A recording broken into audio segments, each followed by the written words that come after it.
Most compliments fall flat. The ones that melt a woman's guard are the ones she can't pin down. If you keep saying she's beautiful, she will smile, thank you, and forget you. The compliments that pull her in are different. They create a question she wants to answer. Here is where most men struggle. You want to be respectful, so you play it safe. You try to be direct, and it comes off needy. You offer praise, and the spark dies. The moment feels polite instead of magnetic. Then you wonder why the conversation fades, why the date stalls, and why attraction never seems to stick. This video fixes that. We are going to use 4 forbidden compliments that work because they are not obvious. They speak to identity, not looks. They recognize depth, not surface. They make her curious about what you see in her, while keeping you calm, centered, and in control. This is not manipulation. It is Stoic delivery. You will learn the exact lines, the timing, the tone, and the pause that does more than words. You will see how one compliment hooks her mind and another quietly raises your value. You will also see the mistakes that ruin them. Say less, mean more. Create tension without being crude, and let her lean in first. When you get this right, women remember you, replay your words, and desire grows in your absence. Stay, listen closely, and practice each line exactly as taught. Let's get into it. Number 1. The unnameable energy. There is a compliment that slides under her guard and lives in her mind. It does not rate her looks, it does not try to be clever. It gives her a mystery to solve. You deliver it after a real moment, then you let silence do the heavy lifting. Say this, softly, with a relaxed smile. You have this energy I can't quite name. Why it works is simple. Most compliments close the loop. She hears them, files them away, and the conversation is over. This one opens a loop. Now she is wondering what you noticed. She replays the moment, the tone, the way you watched her listen. Curiosity is attraction's oxygen. When you keep her curious, desire keeps breathing. Make it concrete with a real scene. Greg is 51, runs an HVAC crew in Pittsburgh, and has been out of the dating loop since his divorce. Elena is 46, an oncology nurse who handles stress with dry humor. They meet at a neighborhood fundraiser. He does not rush. He asks about the silent auction and lets her talk about why she volunteers. She lights up when she mentions a patient who rang the bell after finishing treatment. Greg notices the shift in her eyes and the way her shoulders loosen when she talks about hope. He lets a beat pass and says, "You have this energy I can't quite name." Then he stops.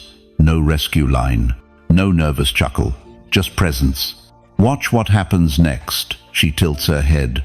She smiles from the eyes before the mouth. She asks, "What kind of energy?" Greg shrugs with a half smile. "The kind that makes people breathe easier around you." He turns his body slightly back to the room, not away from her, but not hovering either. She stays. She asks more. The loop is open. That is the shape of this line. Observation first, small pause, delivery, then restraint. The moment is a canvas. You add one brush stroke and step back. If she leans in, the painting continues. If she does not, you have not overplayed your hand. Timing matters. Do not throw this line in the first minute. Earn it with attention. Let her say something that reveals a sliver of character, passion for her craft, loyalty to a friend, calm under pressure. The compliment lands because it points at essence, not appearance. She will feel seen for something rare, not scored for something obvious. Tone matters too. Keep your voice low and even. Keep your shoulders relaxed. Hold eye contact for a beat, then look away. You are not chasing approval. You are offering a frame. The frame says, "I notice more than most, and I do not need to prove it with paragraphs." Common mistakes will kill the magic. Do not explain the energy unless she presses twice. Do not stack compliments on top of it. Do not turn it into a quiz about her personality type. The more you talk, the less the line works. The mind needs space to wander. Give her that space. If she tests you with a playful, "What energy?" exactly, you keep it light. You can say, the kind that makes people breathe easier around you. Or you can keep the mystery alive with, "I am still deciding." Both options keep you composed. Both protect the intrigue. Remember the Stoic frame behind this. You are not trying to manage her reaction. You are managing yourself. Attention without attachment. Presence without pressure. The power is not in the words. It is in the man who can say a simple line and relax into silence afterward. Use this sparingly. Once per encounter is plenty. If you feel tempted to repeat it, change gears. Ask a curious question that lets her confirm your read with a story. Then listen.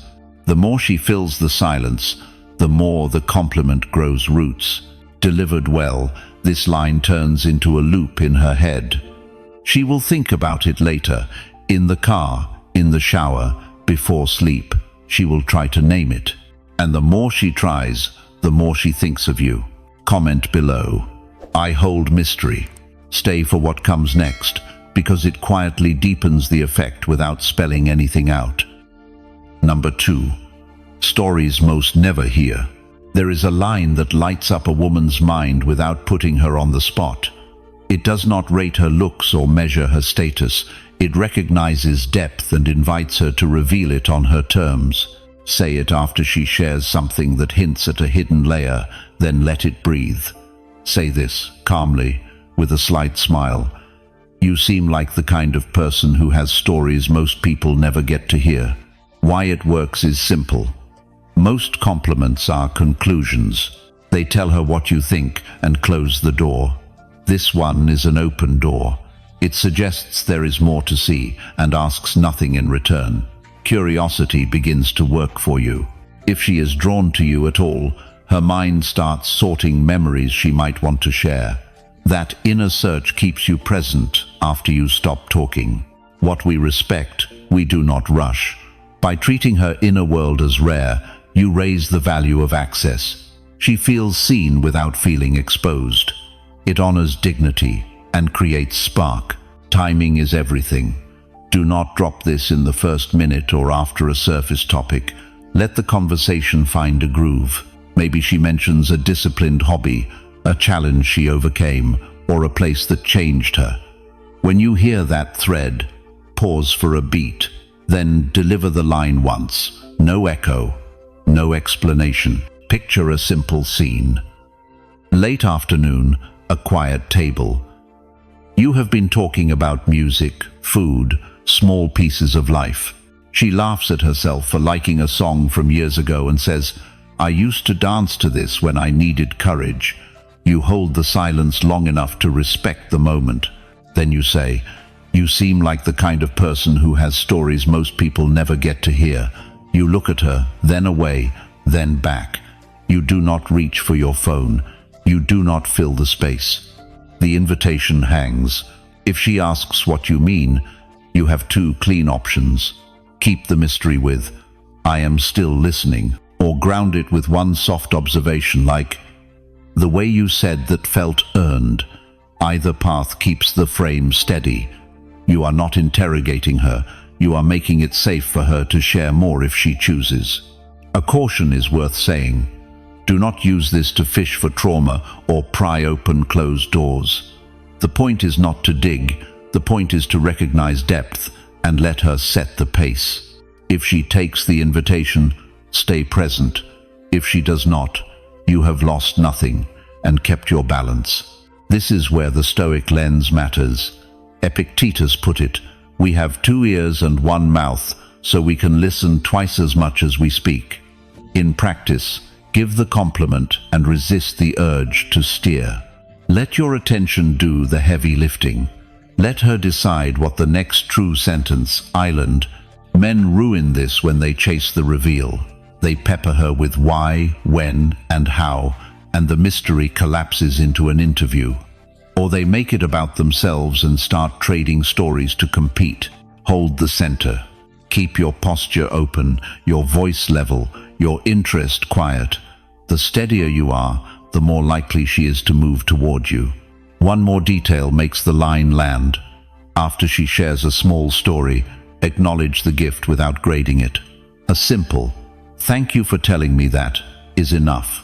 Validation without judgment keeps the door open for something deeper next time. Used well, this compliment becomes a bridge. It lets her cross, and it proves you can handle what most people never hear. Comment below, "I hear the unspoken." Stay tuned, because the next shift deepens the pull without adding a single extra word. Number 3. Good for me or dangerous. This compliment flips the script in the best way. You are not chasing, you are evaluating, you are admitting attraction while keeping your standards. Say it after a moment of real connection, then let it sit. I can't decide if you're going to be really good for me or really dangerous. Delivered calmly, it sparks curiosity and a playful challenge without tipping into arrogance. Why it works is simple. Most lines try to win approval. This one shows you already approve of yourself. You frame her as a possibility to be explored, not a prize to be begged for. That balance of interest and caution is irresistible, especially to a woman who is used to men agreeing with everything she says. Make it real with a scene. Brian is 48, a firefighter in Cleveland, recently single. Olivia is 44, a dental practice manager. They meet at a neighborhood wine tasting. She teases him for choosing the bold cab over the subtle Pinot. He laughs and lets the group settle. He waits, lets her finish a story, and when she looks at him to see if he can keep up, he holds eye contact and says, "I can't decide if you're going to be really good for me or really dangerous." He says it slowly, then looks back to the tasting notes, giving her space to react. He breathes and lets silence do the work. Watch the shift. Her shoulders relax, the smile reaches her eyes. She asks, "What makes me dangerous?" Brian shrugs lightly, still collecting data. The loop is open. He has made a read without trying to control the outcome. She leans in to prove which side she belongs to. Timing matters. Drop this only after you have some chemistry. Use it when there is a beat of shared rhythm, a moment where she tests your pace. Your tone stays low and steady. Your body language says you can enjoy her and protect your peace at the same time. Common mistakes ruin it. Do not stack compliments around it. Do not follow with a monologue about your boundaries. Do not deliver it as a neg. This is not an insult. It is a frame. Interest with standards. Curiosity without need. If she tests you with a playful, "So which is it?" let the mystery breathe. Offer one grounded clue, like, "You carry yourself like you could pull me into trouble and make me thank you for it." Say it with a smile in your voice, not a wink. Then pivot back to the moment. Ask about something she just mentioned. Keep it light and specific. One more calibration. If she is tense or distracted, save the line. The compliment needs a spark to land. Use it when there is warmth, eye contact, and at least one shared laugh. Respect timing like a gentleman, not like a salesman. Remember the Stoic core under all of this. The point is not to get a reaction. The point is to remain centered while offering a clean invitation to dance. You can enjoy the pull without losing yourself to it with grace. Comment below, "I set the frame." Stay here, because the next move shows how to raise tension with almost no words at all. Number 4. Inspires me or drives me crazy. This is the line that signals interest without surrendering your standards. It works because it frames her as a possibility you are evaluating, not a prize you are begging to win. You deliver it after rapport, with a relaxed tone and steady eyes. Say this, and let the pause do its work. "You think differently than anyone I have ever met, and I cannot tell if that is going to inspire me or drive me crazy." Why it works is simple. Most compliments end the story. They give her an answer and leave nothing to wonder about. This one starts a story. It plants a question in her mind about what you see in her and whether she will tilt your life toward focus or fire. Curiosity is a current. If you do not thrash in it, it carries you forward. Use the right moment. Wait until she reveals a thought that is genuinely original. Maybe she frames a problem with unusual clarity. Maybe she challenges you in a way that sharpens you instead of trying to win. When you feel that spark, keep your shoulders loose. Let a 2-second silence land, then give the line once. No echo, no grin that begs for approval. Handle the response with calm. If she laughs and asks which one it is, you can keep the mystery alive with "I am still deciding," or you can give a grounded hint like, "You make me want to tighten my habits." Either way, you stay centered. The power here is not in clever wording. The power is in a man who can speak a clean sentence and rest in it. Bring in the Stoic lens. Marcus Aurelius wrote that the soul becomes dyed with the color of its thoughts. When you reward a woman for interesting thinking, instead of only her face or status, you color the moment with respect and depth. You also reveal your own standards. A man who values thought signals that he values his direction. That is attractive because it is rare. What to avoid matters. Do not turn this into a debate. Do not use it to neg her or to sound superior. Do not stack it with a stream of praise. Say less so the line can breathe. Too many words will make it feel like a tactic. Few words make it feel like a truth. One more calibration is timing again. If the vibe is cold, save it. If the energy is playful and curious, it lands. Anchor your body language, feet planted, voice even. Eye contact, then a break, so you do not stare. Everything about you should say, "I am at ease," not "I am performing." Used well. This line does 3 things at once. It validates her uniqueness, it sets a standard for the kind of energy you let into your life, and it creates a loop she will revisit later. She will replay the moment and test herself against your frame. Does she inspire you, or will she drive you crazy? The question keeps you in her thoughts long after the conversation ends. Comment below. I set the frame. Stay close. The next move raises tension even higher while you almost say nothing at all. Number 5. Timing that sparks desire. Most men think the line itself is the magic. It is not. The magic is timing. The right words at the wrong moment feel needy. The right words at the right moment feel electric. Timing is what separates a compliment that evaporates from one that lives rent-free in her mind. Picture Ethan, 49, who runs a small cabinet shop in Milwaukee. He meets Monica, 45, a hospital administrator, at a Saturday farmer's market. They talk about coffee, her habit of buying tulips, and the way he checks fruit by scent first. There is a warm rhythm, but Ethan does not rush. He lets small silences land. He asks one good question, then he lets the air breathe. Timing looks like this. He notices Monica settle when she describes finishing a chaotic week. He waits for her exhale, then says, "You have that kind of steady that makes people relax." He does not stack praise. He sips coffee. He looks at the flowers she chose. He allows space. The moment deepens because he did not force it. Later they detour to a jazz trio playing in the square. Monica closes her eyes for a bar of the song. Ethan watches the shift and lets the music carry a beat before saying, "You feel music in your bones. I can see it." She smiles, curious rather than guarded. Again, timing. The compliment rides a real feeling instead of trying to create one. Here is the principle. Compliment when the energy is already warm, not to make it warm. Compliment right after she reveals a sliver of character, not to pull one out of her. Compliment once, then return to presence. The pause is what turns a line into a loop in her head. Men ruin timing in 3 ways. They drop lines too early before there is any rapport. They dump a pile of praise without a breath between.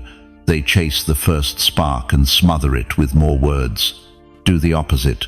Plant one seed, water it with silence, and let her lean in. Notice how Stoicism fits. A Stoic man does not look for permission to speak, and he does not chase a reaction either. He watches, he measures himself. He chooses the moment when his words will be true and useful. Then he lets them go without clinging to what should happen next. Back to Ethan. Monica mentions she may skip a work dinner to catch this same trio next week. He smiles, nods once, and says nothing more. He does not beg for a plan. He lets the invitation grow inside her. The next morning she texts a photo of tulips with a single line. Same time next week. The timing did the work. Your practice is simple. Slow your breathing. Listen for the drop in her shoulders. Wait for the change in her eyes. When the room softens, say one honest line that points at essence, not appearance. Then let stillness hold the connection. If she is interested, she will fill the space. If she is not, you held the frame and lost nothing. Comment below. I time well. Stay ready, because the next shift shows how a 2-second pause can be more seductive than anything you say. Number 6. The pause that teases. Most men think attraction is built by talking more. The right silence does more than 100 clever lines. The pause held for a breath after you've said something true creates tension and curiosity. It tells her you are not performing. Why does a simple pause tease the mind? Because the brain hates unfinished music. When you stop just before the note resolves, she leans in, wanting the rest. That lean is desire. You aren't dragging her forward. You're letting her come closer. Here's how to use it. First, earn the moment. Listen fully and reflect back one honest observation. Second, deliver your line short, grounded, about essence, not looks. Third, hold 2 beats of silence. No follow-up sentence to save yourself. Let the air carry the meaning. Micro cues matter. Keep your shoulders relaxed. Breathe low and slow. Hold eye contact for a second, then glance away like you're comfortable letting the moment live without forcing it. Your body says, I don't need this to go anywhere to feel okay. That calm is magnetic. About timing. Use the pause when the energy is warm, not to make it warm. If the vibe is cold, build a bridge first. If the vibe is playful, the pause sharpens it. If the vibe is soulful, the pause deepens it. Right moment, right breath. What most men do instead is cram the space. They over-explain the compliment, stack 3 more on top, and then ask for validation. The spell breaks. She stops feeling and starts evaluating. Attraction turns into homework. Your job is to protect the spark, not smother it. Protect the space, and she will step into it on her own terms in time. Stoicism gives the backbone for this. Epictetus advised, be mostly silent, or speak only what is necessary and in few words. The pause is disciplined speech in action. You are not withholding to manipulate. You're exercising self-command. You prove you can feel intensity without scrambling to control it. If she tests you, is that all you're going to say? Smile with your eyes. You can answer, for now. Then let it breathe again. You haven't trapped the moment. You've honored it. Practice on the small things. Ask a barista what she likes about a new roast. Listen to the answer and respond with one clean line, then quiet.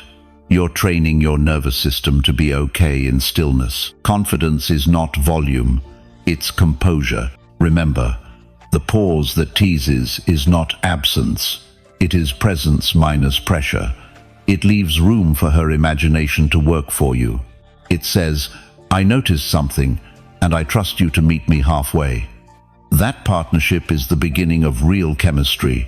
Use it sparingly. Once the moment moves, move with it. Stillness is a spice, not a meal. 2 seconds can be electric, 20 can be awkward. Know the difference by watching her breathing, her eyes, her shoulders. Done well, the pause becomes your signature. She will remember how you made the room feel. She will replay the unfinished music. Comment below. I own silence. What comes next is even simpler, a look that does half the speaking for you. Number 7. The gaze that invites. The right look travels farther than any line. A steady gaze says what your mouth doesn't need to. It signals presence, curiosity, and calm control. Used with timing, it invites her in without pressure, like an open door she chooses to walk through. Think of the gaze as a bridge, not a spotlight. You're not staring her down. You're offering attention that feels precise, not hungry. 2 or 3 seconds, soft eyes, relaxed jaw, then a gentle break to the side. That rhythm says, I'm here, I see you, and I'm comfortable in the silence between us. Let's ground this with a real scene. Marcus is 54, a contractor in Raleigh who spends more time on job sites than at bars. Dana is 48, a physical therapist. They meet at a neighborhood art walk. She studies a black and white photograph. He notices the way her shoulders drop while looking. He steps beside her, gives a simple observation about the contrast, and lets his eyes rest on hers. 1, 2, 3. Then he glances back to the photo again. Why does this matter? Most men overcompensate. They either avoid eye contact, which reads as nervousness, or they lock on too long, which feels like pressure. A composed gaze communicates that you can hold your own desire without making it her problem. That steadiness is rare and attractive. Use the environment. Share the gaze while doing something, not while hovering. Looking at a menu together, passing a dish, clinking glasses, stepping aside to let her through, micro actions that make the gaze feel natural, not staged. Here's a cadence that works. Listen fully. Offer one honest sentence about what she just said or did. Hold the gaze, 2 beats. Breathe. Break eye contact to the side, not down. Down reads unsure. Sideways reads thoughtful. Re-engage when she speaks. You've created a loop she chooses to enter again. If she tests you with a playful, "What are you looking at?" keep your voice low and easy. Try, "The way you just said that." Then leave space. She'll either elaborate or tease back. Either way, the frame stays clean. You notice, you don't chase. Common mistakes. Don't scan her. Keep the focus above the collarbone and mostly on the eyes. Don't smirk like your running game. Don't race to fill silence with nervous jokes. The gaze should feel like gravity, not a sales pitch. Stoic posture ties it together. Your body is straight but unforced. Your breath slow, your shoulders loose. You aren't asking for permission. You're allowing connection to happen. That is the difference she feels but cannot name. Practice in ordinary places. With a barista, a receptionist, a cashier, offer presence, then the small break. You're training nerves to stay quiet so your eyes can speak clearly. Practice until the rhythm feels natural, not staged, and never rushed, ever. Used well, the gaze creates a memory she revisits later, the feeling of being calmly seen without being cornered. That's how the door stays open. Comment below, I hold the gaze. The next piece amplifies that pull in a way few men understand without adding volume or speed. Number 8. The smile that disarms. A real smile is quiet power, not the salesy grin, not the cocky smirk. The smile that disarms is small, sincere, and timed like a soft release valve. It lowers pressure without lowering your presence. Done right, it makes her relax and lean closer, because it signals you're safe and still a little dangerous. Why it works. Most men try to impress with volume, louder jokes, bigger gestures, faster words. A restrained smile cuts through that noise. It says you're steady under tension. Calm men are rare. A sincere smile makes that rarity unmistakable and inviting immediately. When to use it. After a tease that lands. After a compliment that points at essence. After eye contact holds for 2 beats and you break to the side. Timing is the difference between warmth and weird. How it looks, lips closed or barely parted. Corners lift, eyes soften, jaw unlocked. Hold it for 1 breath, then let it fade. You're not stapling a grin to your face. What it says, without words, I can feel this and not fumble it. I can enjoy you without pushing. I'm not threatened by silence. That subtext is rare and magnetic, especially for women who live in high-stress environments and crave a man who calms the room without killing the spark. Stoic lens, Epictetus said, "It's not what happens to you, but how you react to it that matters." Your smile is a reaction you choose. It's self-command in the smallest package. You don't grin to be liked. You let the smile surface when it is true. Do's: pair the smile with stillness. Let your breath slow. Keep your hands purposeful. Pass the menu. Open a door. Touch the rim of your glass, then still again. Anchor it to listening. The more she talks, the more the smile reads as appreciation, not performance. Don'ts. Don't beam through tension or tough topics. It reads as slippery. Don't smirk while scanning her body. It feels predatory. Don't flash it after your own joke. It reads as needy. And never paste a grin to hide nerves. Let the nerves burn off in your breath, not on your face. Micro-calibrations. If she teases, answer with the eyes first, smile second, words last. If she compliments you, hold a half smile and say, "Thank you," once no self-deprecation. If you misread a cue, let the smile fade and reset the conversation. Composure means course, correcting without apology tours. Practice. Use it with baristas, receptionists, cashiers. Offer presence, share a light line, add the small smile, and move on. You're training timing, not charm. When it's second nature, you'll stop thinking about smiling and start thinking about listening. A short sequence that works. Listen. Offer one grounded sentence. Hold 2 beats of eye contact. Break to the side. Let the smile appear. Hold 1 breath. Release. Then ask a simple, real question tied to what she just said. The smile opens the door. Your attention walks through it. Bottom line. The smile that disarms is not decoration. It's leadership at low volume. It tells her the moment is safe and that you can feel chemistry without collapsing into it. Do it rarely, honestly, on time, and she'll feel the shift in her body before she finds the words for it. Comment below, "I disarm softly." Next, we'll pair that warmth with a graceful exit that lingers in her mind long after you're gone. Number 9. The exit that lingers. Most men think attraction peaks when you talk more. Often, it peaks when you leave well. A clean exit, timed at the high point and delivered with calm warmth, creates echo. She replays the moment because you did not drain it. That is the exit that lingers. Here is the psychology. We remember endings more than middles, and we remember unfinished music more than completed songs. When you close the conversation before the energy dips, you give her something to carry. Scarcity plus suspense is desire's best friend. Make it real.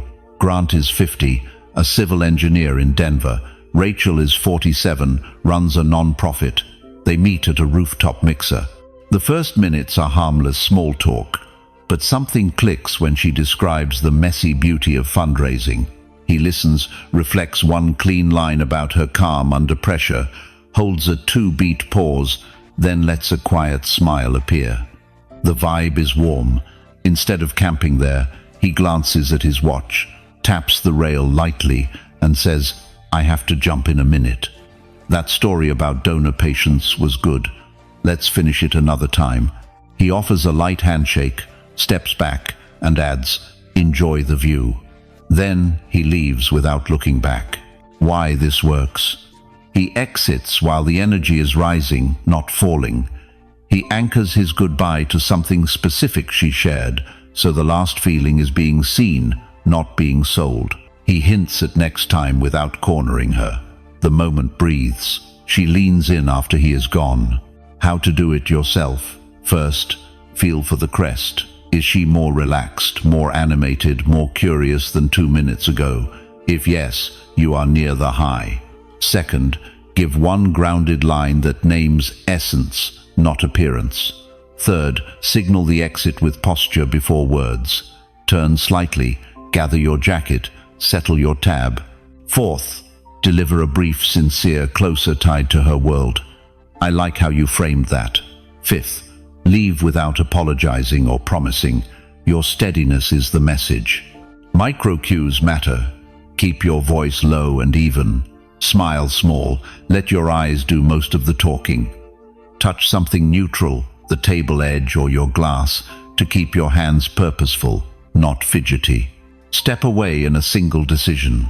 No hovering, no shadowing, no one more thing. Common mistakes. Do not stall until the energy flattens. Do not stack logistics. Text me, call me, here is my card, like a nervous salesman. Do not over-explain why you are leaving. Reasons sound like excuses when your body says you want to stay. And do not perform a fake emergency. Integrity is attractive. Theater is not. Stoic frame. Discipline is doing the right thing at the right time, even when your nerves want more. A composed exit proves you can feel chemistry without clinging to it.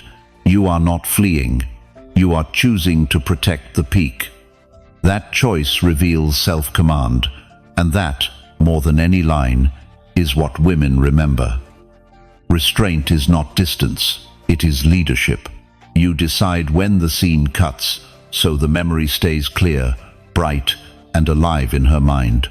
Used well, the exit that lingers turns short meetings into long echoes.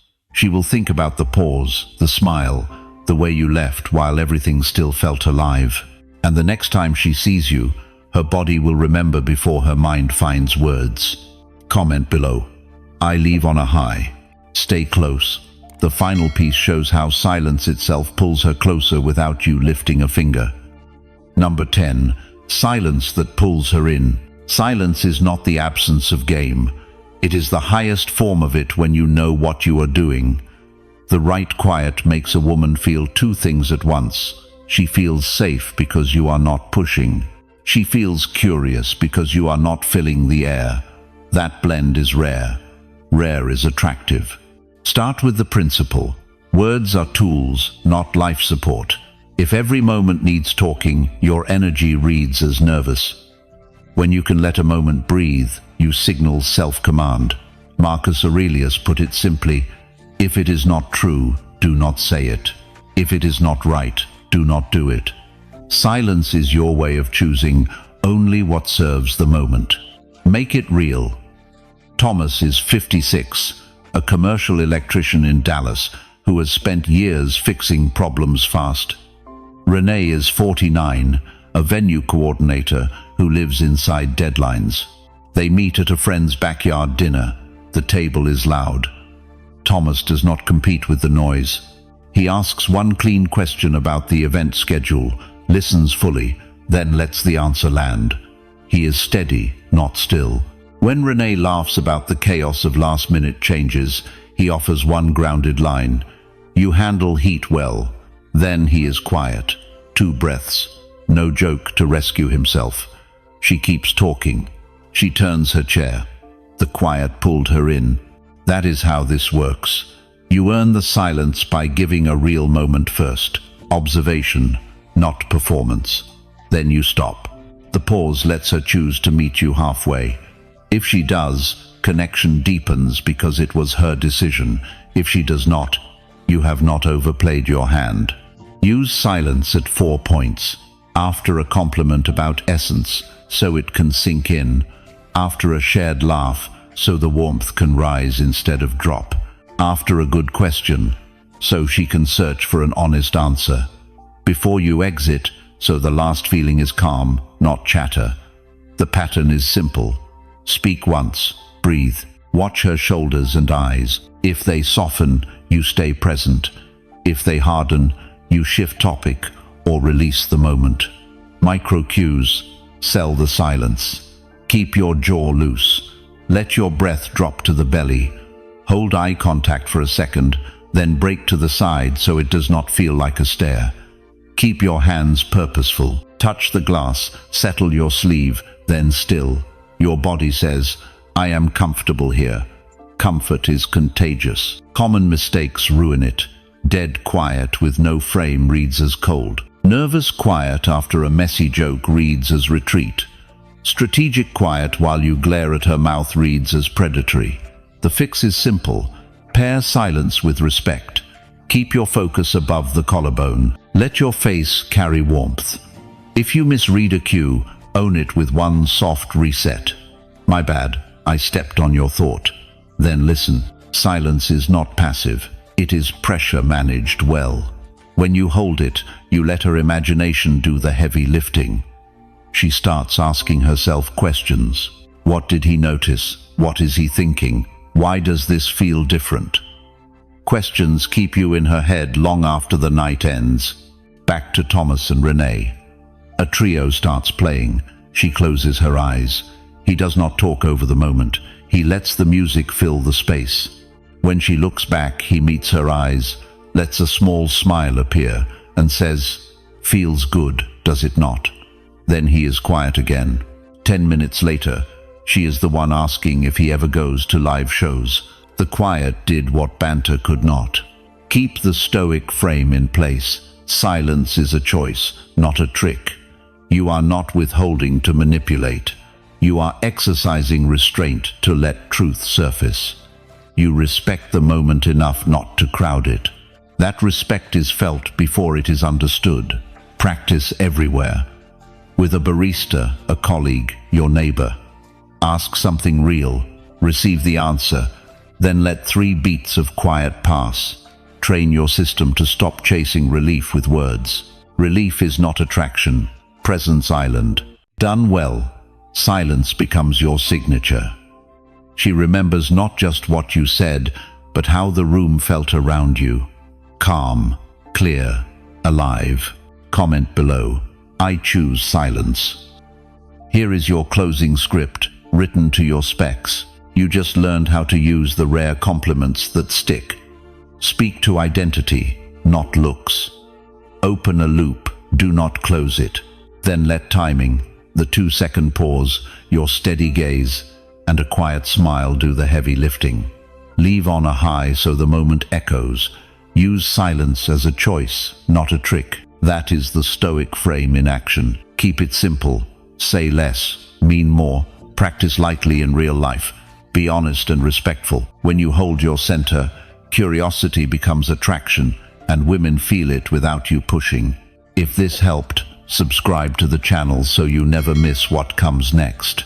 New videos drop daily with practical stoic tools for men who want presence, not games. Thank you for watching. See you tomorrow.